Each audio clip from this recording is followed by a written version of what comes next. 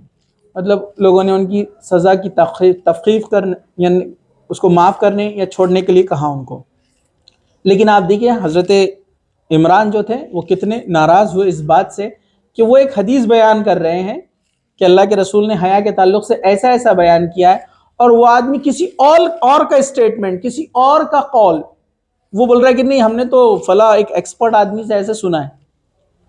تو جیسے قرآن اور حدیث میں جو بات آ جاتی ہے نا، اور کوئی آدمی کہے کہ نہیں عربی میں تو اس کا معنی یہ بھی نکلتا ہے، ہم تو اس کو ایسا بھی سوچ سکتے ہیں، تو یاد رکھیے قرآن اور حدیث صرف کافی نہیں ہے، قرآن اور حدیث اور اس کو صحابہ نے کیسے سمجھا آپ کو؟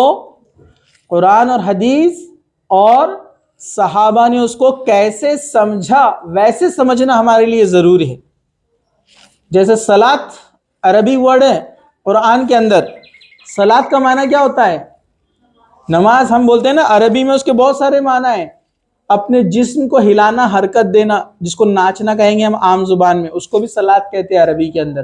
لیکن یہاں پر ہم کو صحابہ نے اور اللہ کے رسول نے صلاۃ کا میننگ کیا بتایا؟ یہ 5 وقت کی نماز، یہ عبادت جو ہمارے اوپر فرض کی گئی ہے، تو یہ صلاۃ ہے، یہاں پر یہ صلاۃ۔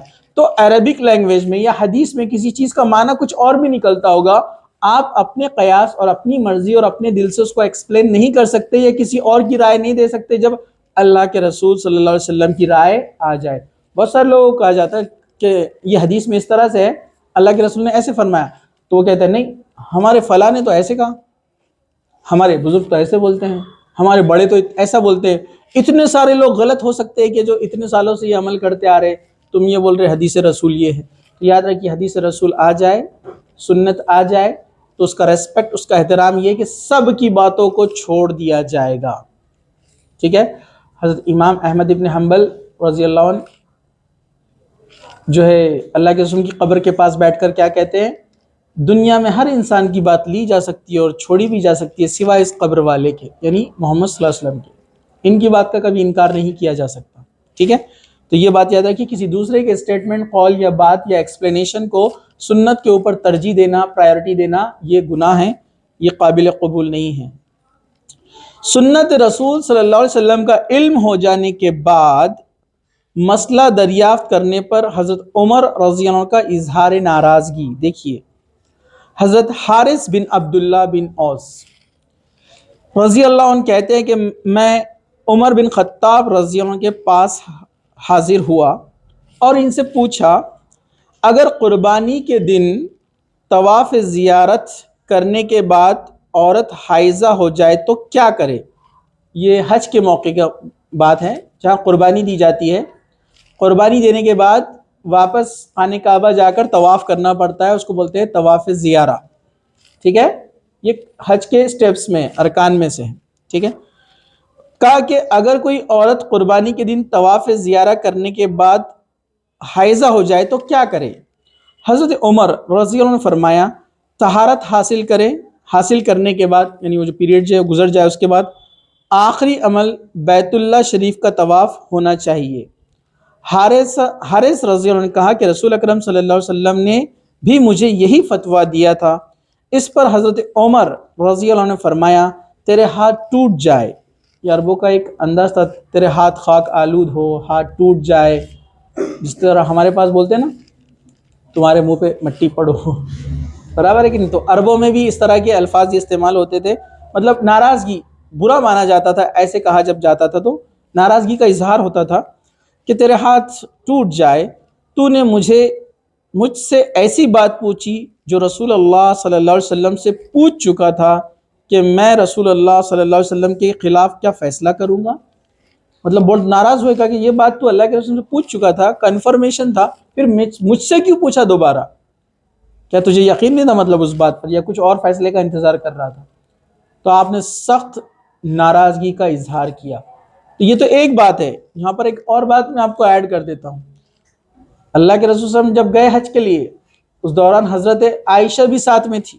حضرت عائشہ کو حیض آ گیا تو وہ بڑی افسوس کرنے لگی، تو اللہ کے رسول نے فرمایا کہ طواف چھوڑ کر آپ باقی پورے سٹیپس کریں گے، اور جب آپ حیض سے پاک ہو جائیں گے تو آپ کو انہوں نے فلاں فلاں مقام کا ایک نام دیا، کہا کہ وہاں جا کر آپ پھر سے طہارت حاصل کریں گے، غسل مطلب جب حیض کا پیریڈ چلا جائے گا، اس کے بعد آپ دوبارہ واپس آئیں گے احرام باندھ کر، جہاں پر آج مسجد عائشہ ہے جو مکہ سے قریب ہے۔ تو حضرت عائشہ اپنے بھائی کے ساتھ وہاں پر گئے، وہاں رکے، جب وہ پیریڈ سے اپنے فارغ ہوئے انہوں نے غسل کیا، طہارت لی، اس کے بعد واپس احرام باندھا اور واپس آ کر جو ہے طواف کیا۔ تو آج کے دور میں بہت سارے مرد بھی کرتے ہیں یہ عمل، ڈبل عمرہ کرنے کے لیے، عمرہ ہو گیا کمپلیٹ، مسجد عائشہ جاتے، احرام باندھ کر پھر واپس آتے۔ ایک ٹائم میں ایک ہی عمرہ ہوتا ہے، ایک ٹائم میں ایک ہی عمرہ ہوتا ہے۔ اگلا عمرہ کب ہوگا؟ آپ جو میقات ہوتی ہے، جو ایریا جہاں سے میقات شروع ہوتی ہے، جہاں سے احرام باندھا جاتا ہے، وہ 4 اسپاٹ ہے، اس کے باہر آپ نکل جائیں گے، اس کے بعد کسی وجہ سے اگر آپ باہر چلے گئے تو آپ پھر سے احرام باندھ کر واپس آئیں گے، پھر دوسرا عمرہ کر سکتے ہیں۔ تو لوگوں نے اس کو کھیل بنا دیا ہے، مسجد عائشہ جا رہے دوسرے دن عمرہ، مسجد عائشہ جا رہے تیسرے دن عمرہ۔ ہمارے ایک ساتھی تھے حج میں، میں نے ان کو بولا کہ آپ کا عمرہ ہو گیا نا؟ نہیں، بولے ایک دوسرا عمرہ اور کرنا ہے، بولے ابا کا، دادا کا، دادی کا، پھپھو کا، پھوپھی کا، نانا کا، نانی کا، روز کر رہے ہو؟ بولا یہ ایسا سنت سے ثابت نہیں ہے، ایک ٹائم میں ایک ہی ہوتا ہے۔ نہیں بولے ہمارے فلاں صاحب نے بولے ہم کو ایک بہت ان کو اچھی معلومات ہے، بولے مسجد عائشہ جانے۔ مسجد عائشہ کا واقعہ کیا ہے میں نے ان کو پورا سنایا، تو حضرت عائشہ کا مسئلہ تھا، ویسا آپ کا مسئلہ ہے کہ کچھ؟ وہ بیچارے بولے کچھ بھی باتیں کرتے، بولے ہاں، اس سے کیا پتہ چلا کہ عورت کو اگر ایسا مسئلہ آ جائے تو وہ حضرت عائشہ کی اس سنت پر عمل کر سکتی ہے، آپ کیسا کر رہے؟ وہ چڑ گئے، ناراض ہو گئے بہت زیادہ۔ مطلب نہیں، آپ ذرا غور سے سنیے، حضرت عائشہ کے ساتھ ان کے بھائی گئے، برابر ہے، لیکن ان کے بھائی نے کیا کیا عمرہ؟ نہیں کیا نا، سنت سے ثابت ہے۔ حضرت عائشہ نے کیا وہ عمل، ان کے بھائی نے نہیں کیا۔ نہ کسی صحابی سے ملتا ہے کہ وہ ہر بار مسجد عائشہ جا رہے عمرہ کر رہے، کسی صحابی سے نہیں ملے گا آپ کو۔ تو یہ لوگوں نے سنت کے خلاف عمل شروع کیا ہے۔ ثواب تو دور، وہ سمجھ رہے 10 عمرے ہو رہے، ثواب مل رہا ہے، بلکہ الٹا گناہ مل رہا ہے سنت کے خلاف عمل کرنے کا۔ تو یاد رکھیے، سنت کے خلاف آپ کوئی بھی عمل کرتے ہیں، آپ کو اس کا اجر نہیں ملے گا، الٹا گناہ ملے گا۔ تو یہ چند باتیں تھیں جو سنت کا احترام ہم کو سکھاتی ہے، اس کا ریسپیکٹ۔ بہت سارے نوجوان، بہت سارے جو ینگسٹر ہے، وہ بہت آسانی سے سنت کا مذاق اڑا دیتے ہیں۔ ایک لڑکا مسجد میں نماز میں حرکت دے رہا تھا، نماز میں حرکت دیتے ہیں قاعدے میں بیٹھ کر، تو اس میں علماء کے الگ الگ فتوے، ایک بار حرکت دینا، 2 بار، کئی بار اٹھا کر رکھ دینا، ٹھیک ہے۔ اصل میں حدیث میں آتا ہے اللہ کے رسول صلی اللہ علیہ وسلم قاعدے میں جب بیٹھتے تو انگلی کو حرکت دیتے، کتنے بار دیتے ہیں کہیں نہیں لکھا ہوا ہے، تو جو جتنے بار چاہے دے سکتا ہے، کیونکہ دوسری حدیث میں آتا ہے جو حرکت آپ انگلی کو دیتے ہیں تو اس سے شیطان کو ضرب بیٹھتی ہے، اس لیے علماء عرب اکثر انگلی کو مسلسل حرکت دیتے۔ تو کچھ لوگ بولے وہ کیا کھیل رہے، بولے تم نماز میں چیر اڑی، بھینس اڑی۔ اب جواب دینے والے بھی اس سے بھاری رہتے، پھر وہ ہاں بولے تم ایک ہی بار اڑاتے، بولے ہم بہت بار اڑاتے، بولے۔ اب وہ الٹا جب آپ کسی کو کمنٹ کریں گے تو وہ بھی پھر الٹا اس کا رپلائی دیتا، جبکہ دونوں کو ایسا نہیں کرنا چاہیے۔ یہ سنت رسول ہے، آپ اس کا مذاق بنا رہے ہیں، باتوں باتوں میں جانے انجانے میں اپنے اوپر کیا کر رہے ہیں، گناہ مول لے رہے ہیں۔ تو کسی بھی سنت کا مذاق نہ اڑائے، چاہے عبادت میں ہو، آپ کو پتہ چل جائے کہ یہ چیز سنت سے ثابت ہے، حدیث میں اس کا ذکر ہے، تو اس کا مذاق نہ اڑائے، الٹا اس پر آپ خود بھی عمل کریں۔ ویسے ڈے ٹو ڈے لائف میں بھی جو سنت ہوتی ہیں، اللہ کے رسول کا جو میتھڈ اور طریقہ ہے، اس پر ہم عمل کرنے کی کوشش کریں۔ اللہ تعالیٰ سے دعا ہے کہ اللہ سبحانہ و تعالیٰ ہمیں کہنے سننے سے زیادہ عمل کی توفیق عطا فرمائے، جب تک زندہ رکھے اسلام پر زندہ رکھے، خاتمہ ایمان پر ہو۔ وآخر دعوانا ان الحمدللہ رب العالمین، سبحان ربک رب العزت عما یصفون وسلام علی المرسلین والحمدللہ رب العالمین۔